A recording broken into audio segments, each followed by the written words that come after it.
Йога, психология бүгін екі тақырыпты біріктіріп қарастыратын боламыз. Йоганы алатын болсақ, ол физикалық, психологиялық энергия береді бізге. Созылу, тынышталу арқылы жасалынады.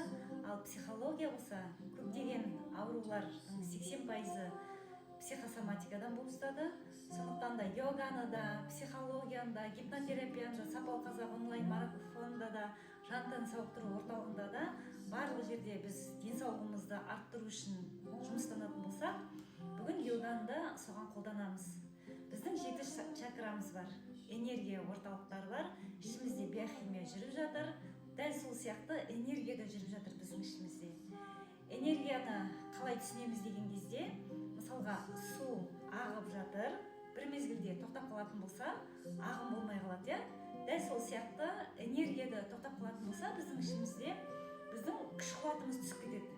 Сондықтан да үнемі біздің 7 чакраларымызда, энергиялық орталықтарымызда энергия жүріп тұру үшін бүгін йогадан да, психология жағынан да қарастырамыз. Ол үшін біздің 7 чакрамыздың ең бірінші Муладхара чакрасы. Ол аяғымызбен тұрған кезде табанымыздың астында болады. Бүгін отырмыз, яғни біздің құйрығымызда. Мына омыртқаның бойымен жүріп, төбемізді үнемі жоғары қарай созып отыруымыз керекпіз. Жауырынымызды, омыртқаларымызды тік ұстап жүруіміз керекпіз.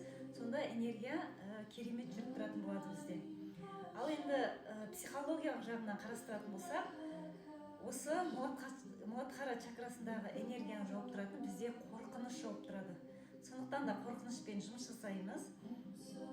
Сезініп, сіздің өміріңізде қандай да бір қорқыныш болды ма, үрей, жаман оқиғалар болды ма, осымен жұмыс жасап, оларды жіберу, қорқыныштан арылу, психосоматикада, психологияда оны жібере салу, және оны терең демалып, демді шығару арқылы, осы йога асанасында маласана асанасын жасау арқылы да жан-жақтан қарастырамыз, жан-жақтан құтылатын боламыз.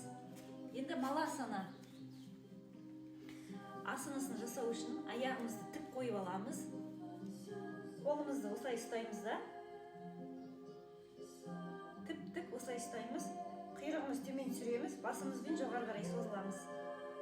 Осылай техникасымен отырып алғаннан кейін терең демалып, демімізді шығарамыз.